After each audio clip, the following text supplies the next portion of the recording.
Así que vamos a estar estudiando, leyendo rápidamente Lucas capítulo 23, versículo 55, y vamos a estar leyendo hasta el 24:12. Son unos pocos versículos que narran un poquitico la historia de la resurrección de Cristo.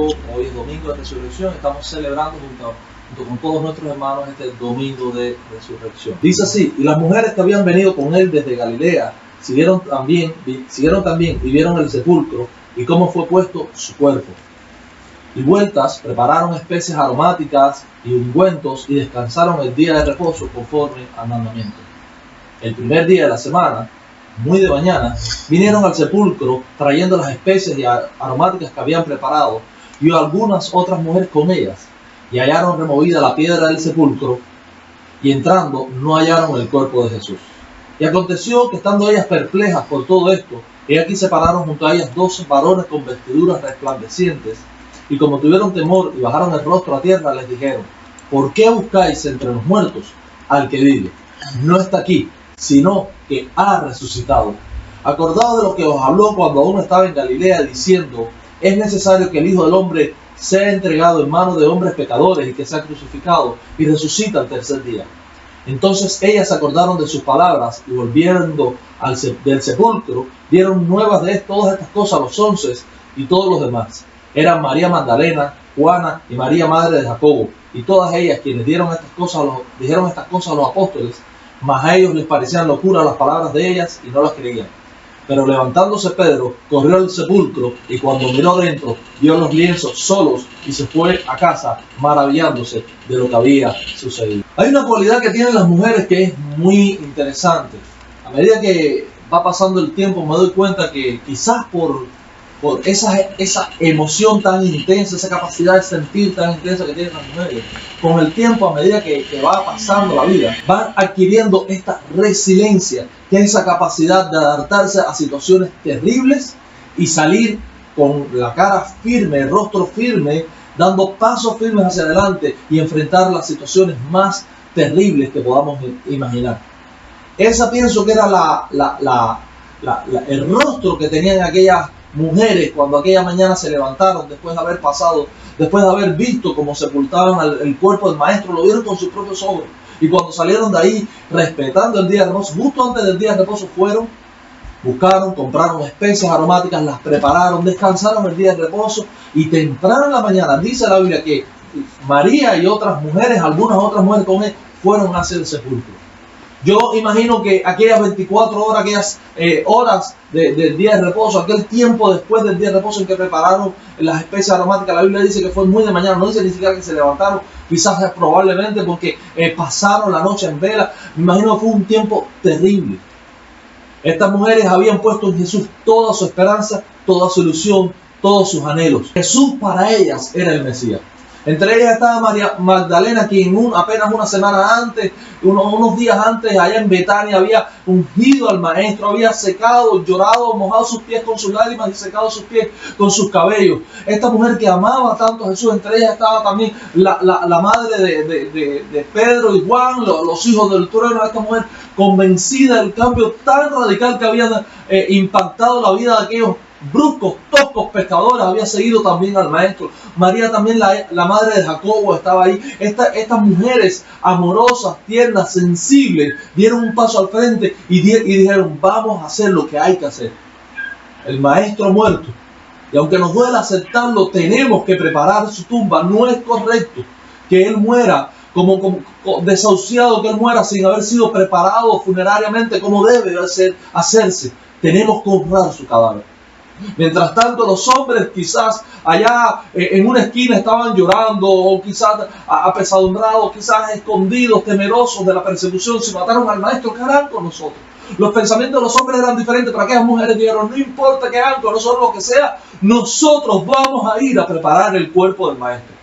Y desde el día antes, desde el momento en que bajaron a Jesús de la cruz ya muerto, desde el momento que enterraron a Jesús, ya aquellas mujeres con el rostro, con el ceño fruncido, dijeron: nosotros vamos a hacer lo que hay que hacer. Me imagino que aquellas noches sin el maestro, aquellas noches fueron terribles para él. Creo que hubo sollozos, creo que hubo llantos, creo que unas a otras se animaron. Creo que fue un momento en que su corazón se hacía pedazos. La Biblia dice que María, la madre de Jesús, sería atravesada por una espada. Y yo imagino que algo similar sintieron estas mujeres que estaban ahí. Incluso después, cuando usted lee que en el primer versículo de Lucas capítulo 24, usted lee que algunas otras mujeres se le sumaron a estas primeras. Así que me imagino que encontraron como consuelo unas en otras y fortaleza unas en otras. Aquella mañana se levantaron y empezaron a caminar todo el sendero hasta aquella montaña de la calavera, la montaña del Gólgota. Ahí fueron caminando buscando la caverna donde Jesús había sido sepultado. Lo había dicho el profeta: entre los pobres fue su muerte, mas entre los ricos su sepultura. Y allá entre los ricos en calavera una tumba solo para Jesús. Y aquellas mujeres iban con paso firme. Quizás no todas, yo me imagino en mi mente, me imagino aquella escena terrible, donde algunas iban caminando con paso firme, otras arrastrando, otras dos se abrazaban y lloraban y sollozaban. No sé, no me imagino, no sé qué realmente lo que pasó, pero sé ciertamente que debió haber sido un momento difícil. Adelante quizás iba la más fuerte de todas.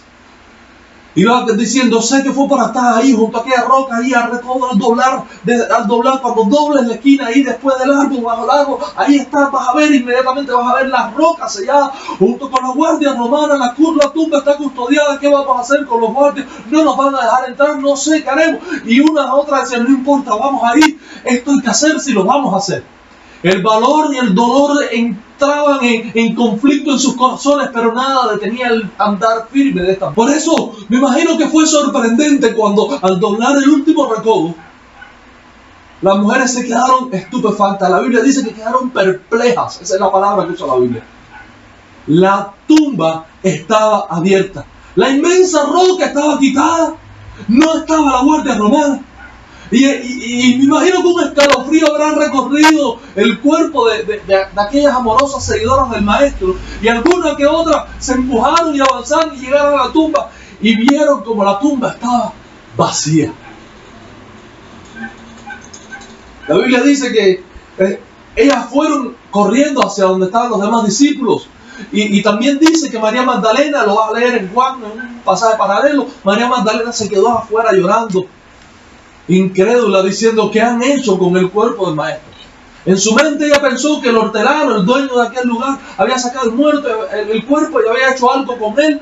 No sé lo que pasaba por la mente, pero lo único que hacía era llorar desconsolada. Vinieron Pedro corriendo, vinieron los discípulos, aquellos, usted sabe toda la historia, lo que se armó ahí en la confusión. Miraron el sudario, miraron la tumba y empezaron algunos que otros a creer, otros dudaban. El conflicto era tremendo. Sin embargo, afuera todos estaban en paz. Yo me imagino que mientras estos hechos ocurrían, durante el llanto y el quebranto de las mujeres, mientras los discípulos de Jesús eran esparcidos, confundidos, allá estaba Poncio Pilato con las manos limpias diciendo: bueno, me libré de una. Me deshice de aquel que alborotaba al pueblo y además encima no quedé yo como el culpable. Fue el pueblo mismo que lo mandó a liberar. Me imagino que Barrabás estaba contento diciendo: libré de una. Me escogieron a mí para que sea libre, y crucificaron al otro. Quizás allá estaban los fariseos, dijeron: también me libré de una. Aquel alborotador que venía haciéndose rey, el Mesías, nos deshicimos de él. Cada cual sabía que la muerte de Jesús significaba la liberación para seguir haciendo lo que tenían en sus propios planes humanos. Cada uno de ellos sabía que la muerte de Jesús significaba el fin de esa sedición, de ese grupo de seguidores de Jesús que amenazaba con desmoronar todo el orden establecido. Cada uno sabía que con muerto Jesús era el fin para siempre del legado de Jesús. Y es que esto es algo impresionante, amado hermano. Creo que cuando un rey emerge, en la tradición lo vemos, muchos reyes cuando emergían mataban a sus hermanos, lo sabemos porque la historia lo registra. Y es que saben muy bien que la amenaza, cada uno de los príncipes, los hermanos del rey, eran una amenaza al rey que estaba en el trono, que había tomado el trono. Así que lo mejor era: mato a todos mis hermanos y me quedo yo en el trono. Así que con la muerte se acaban los problemas. La muerte ha sido la estrategia utilizada por los hombres para afirmar su reino, para amedrentar, para amenazar, para chantajear, para esclavizar. La muerte ha sido el arma más terrible de la humanidad. Es la muerte el fin y el propósito de la guerra. Porque sabemos que una vez muertos nuestros enemigos, entonces los podemos despojar. Entonces nuestro reino está firme. Entonces podemos establecer nuestro imperio y hacer lo que queramos, porque nadie se nos va a poner. La muerte es la amenaza terrible que nosotros podemos utilizar para hacer que las personas hagan lo que nosotros queramos. Debes ser mi esclavo y debes obedecerme o te voy a matar a ti y al tuyo. Es la muerte el arma más terrible de los seres humanos. Ahora, no solo los hombres estaban contentos con la muerte de Jesús. No solo los discípulos estaban perplejos y ofuscados y entristecidos por la muerte de Jesús. La Biblia no lo dice, pero yo me imagino que allá en los cielos se hizo un silencio tremendo. La Biblia sí dice que cuando Jesús murió, el cielo se oscureció completamente y me imagino que estaba de alguna manera expresando la confusión, el dolor tremendo que existía en los reinos de los cielos. La Biblia dice que la tierra se estremeció y incluso los muertos resucitaron. La Biblia dice que el velo del templo se rasgó de arriba hacia abajo. Y eso trajo un poco de confusión entre los fariseos que dijeron, ¿qué significa esto? Ahora la Biblia dice que también en el reino de las tinieblas está ocurriendo algo tremendo. Dice la Escritura que Jesús predicó a los espíritus encarcelados. Yo me imagino que allá en el reino de las tinieblas Satanás había trazado una estrategia desde el momento del nacimiento de Jesús hasta ese momento y había probado todos los modos posibles para derrotar a Jesús. Desde el momento en que Adán pecó hasta ese momento, hasta la llegada de Jesús a la tierra, Satanás era el Dios indiscutible de este mundo. Desde ese momento Adán pecó y la muerte vino a reinar. Adán pecó y vinimos a ser esclavos para siempre de Satanás y su demonio. Adán pecó y vinimos a ser siervos obedientes de la corrupción, siervos obedientes de la esclavitud, siervos obedientes del pecado. Ahora, un día en lo que Satanás no se lo imaginó, dice la Biblia que los ángeles cantaron y dijeron, gloria a Dios en las alturas y en la tierra paz y buena voluntad entre los hombres. La Biblia dice que luz resplandeció en las tinieblas en el nacimiento de Jesús. Me imagino que en ese momento se reunió el concilio satánico, las huestes, los principados celestiales se reunieron para sentarse y analizar qué cosa era esa luz que venía a amenazar las tinieblas que inundaban la tierra. Y desde ese momento hasta el fin de los días de Jesús, los demonios, los espíritus inmundos, los potestades y principados de Satanás decidieron apagar esa luz que iluminaba la tierra. Ahí usted conoce la matanza de los niños, usted conoce cómo fueron y tentaron a Jesús, usted conoce cómo trataron una y otra vez de llevarle, de contradecirle, de apedrearle, pero no era su momento. Cuando ellos se dieron cuenta que la estrategia que siempre había funcionado contra los seres humanos no funcionaba con Jesús, decidieron utilizar otra estrategia. Para Jesús no funcionaba la tentación, por más que le tentaron, no pecó. Y una vez que no podían hacerle caer en el pecado, entonces no podían extorsionarle y no podían matarle. Y ese ciclo de muerte y de maldición que traen siempre sobre los seres humanos no funcionaba con Jesús. Así que se cansaron y dijeron, bueno, no podemos tentar a Jesús, vamos a tentar a sus amigos. Y ahí tentaron a Judas. Y ahí tentaron a Pedro, y ahí tentaron a los fariseos, y ahí tentaron a Pilato, y ahí cogieron y trazaron toda una estrategia con toda la sabiduría infernal para que Jesús fuera muerto. Y no se detuvieron ahí. No solo le mataron, que hubiera sido suficiente para su propósito, sino que se ensañaron. Acabamos de ver un video donde Jesús es apaleado, es golpeado, es azotado de tantas maneras, humillado. Y es como si el mundo, la tierra entera se hubiera unido para molestar, para humillar de la manera más cruel posible al que nunca pecó. Me imagino que allá en el reino del infierno estaba Satanás, puso una pantalla gigante y los demonios tomando palomitas, viendo, deleitándose en el sufrimiento de Jesús en su camino al Calvario, deleitándose en la humillación de Jesús en la cruz del Calvario, deleitándose en el fin de todos sus propósitos, de todas sus metas. Al fin iban a matar al maestro. Estaba derrotado. El infierno había vencido. Las copas de champaña allá en el inframundo, en el Seol, sonaban enfurecidas. Los vítores de júbilo. ¡Ganamos! ¡Victoria! Por eso aquella mañana, cuando las mujeres fueron a la tumba, el infierno se confundió. Imagino que allá en el cielo gritaron: celebrad a Cristo, celebrad. Las trompetas celestiales para celebrad a Cristo, celebrad. En el infierno escucharon el eco de las trompetas celestiales. Resucitó, resucitó, y Él vive por la eternidad.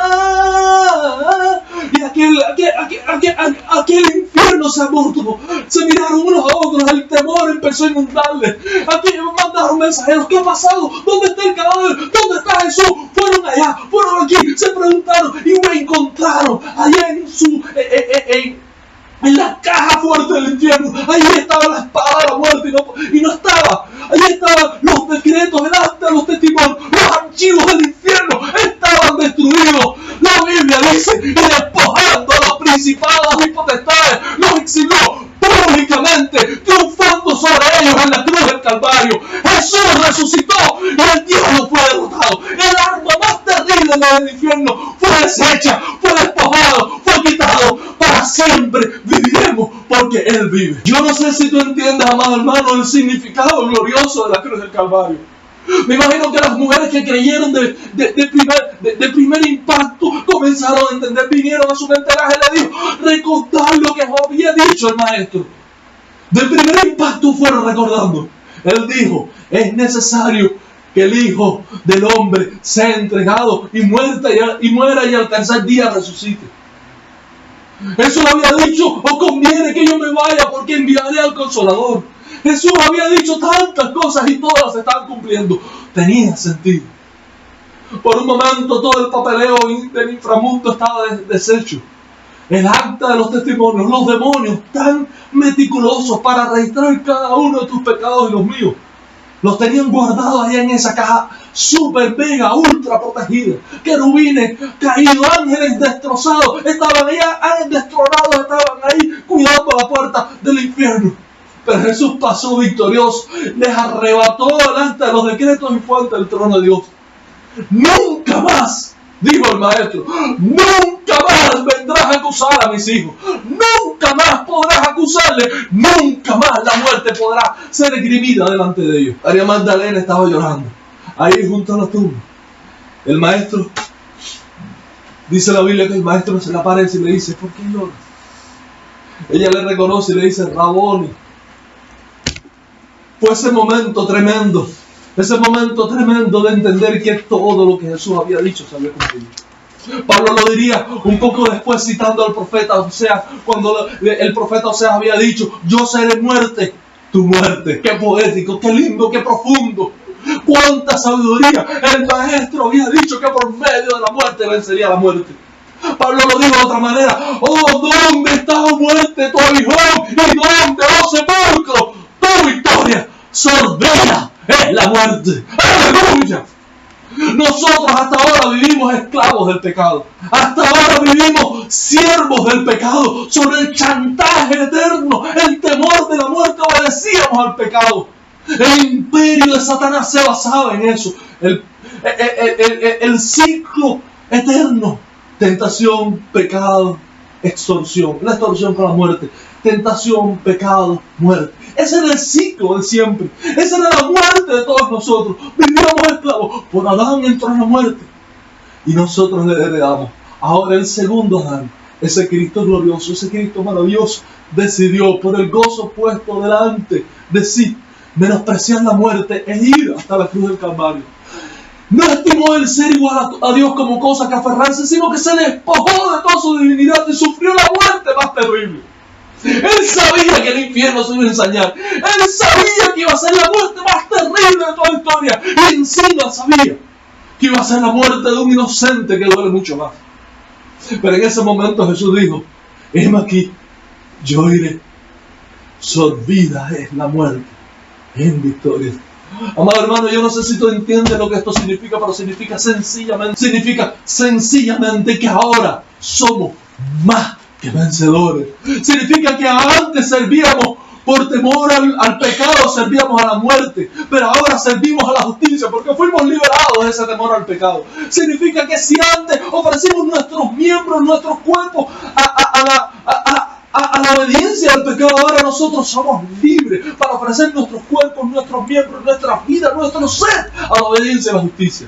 Significa que obedeciendo por la fe la doctrina de Cristo, la enseñanza de Cristo, podemos vivir para siempre por la fe. Significa que ahora, a partir de este momento, Satanás se va a tener retirada. Le fue quitada su espada. Y lo único que puede hacer es esquivar los golpes que la iglesia le da. La Biblia lo dice. Las puertas del Hades no prevalecerán contra el empuje de la iglesia. Porque desde la muerte y resurrección de Cristo en la cruz del Calvario, el diablo se va a tener retirada. Desde la muerte y resurrección de Cristo en Calvario, la iglesia va avanzando victoriosa. Desde la muerte y resurrección de Cristo en Calvario, ya no somos nosotros los que huimos, son ellos los que huyen. Desde la muerte y resurrección de Cristo en Calvario, ya no somos esclavos, sino que somos libres para hacer aquello a lo cual Dios nos creó, para hacer aquello a lo cual Dios nos llamó. Somos un pueblo victorioso. Somos un pueblo en batalla, es cierto. El diablo todavía ruge, el diablo todavía gime, el diablo todavía amenaza, el diablo todavía levanta la mano como si nos fuera a dar. El diablo todavía hace como que tiene todas las de ganar. Pero nosotros, tú y yo, lo sabemos. Fue derrotado para siempre. Y fue exhibido públicamente su derrota. La historia de la humanidad se dividió en antes de Cristo y después de Cristo, para que todo el mundo sepa que en la cruz del Calvario Satanás fue derrotado para siempre. Tenemos esta victoria. Yo no sé si tú has comprendido, has asimilado totalmente en tu vida lo que significó la muerte de Jesucristo en la cruz del Calvario. Significó el precio que Dios está dispuesto a pagar. Significó el de tal manera amó Dios al mundo. Ese de tal manera significó. Piensa en cada golpe, piensa en cada enseñanza de esta Semana Santa, piensa en cada ilustración, cada palabra de Jesús sobre lo que usted piensa. Y entiende lo que significa ese sacrificio. Ahora, si llegas a entender y apreciar el precio tan glorioso de la muerte de Jesús en la cruz del Calvario, qué bueno sería que también lograras apreciar, por otro lado, el significado glorioso de la resurrección de Cristo. Por cuanto uno resucitó, todos resucitamos. Por cuanto uno resucitó, todos resucitamos. Por cuanto uno venció, todos vencemos. Por cuanto uno vivió, todos vivimos. Somos más que vencedores por medio de aquel que nos amó. En la cruz del Calvario fue adquirida para siempre nuestra liberación.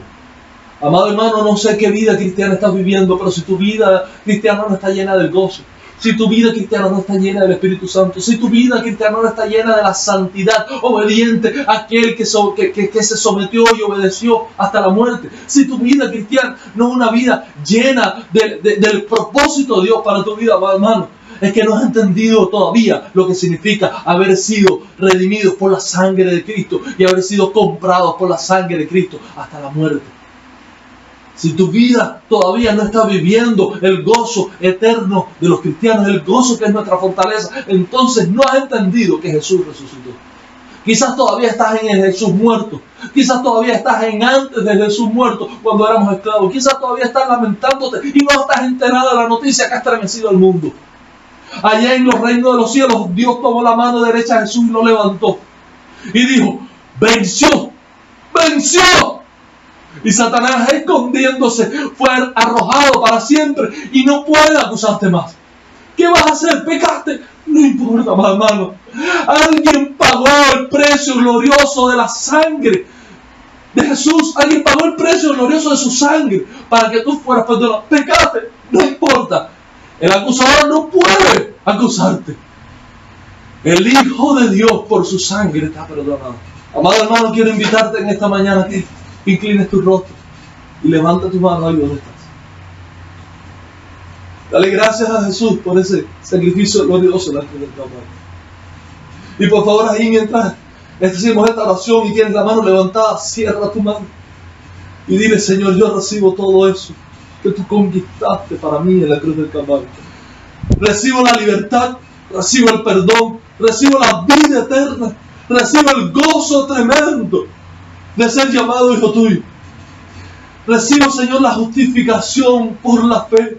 Recibo toda la plenitud de la palabra de Dios, todo el consejo de Dios y lo hago mío para vivir en ese camino glorioso que es la doctrina tuya, Dios. Amada hermana, ahí donde estás, toma un momento para renunciar al pecado en tu vida y decir: ya no soy siervo del pecado, ya no soy esclavo del pecado. Ahora soy libre para seguirte a ti, Maestro, para seguir al victorioso. Perdóname, Señor, por las cosas malas que he hecho, perdóname por los pecados que he cometido. Me arrepiento y estoy decidiendo ahora en mi corazón, con la ayuda tuya, con el perdón tuyo y con la fortaleza que me da el Espíritu Santo, estoy decidiendo tomar un camino diferente.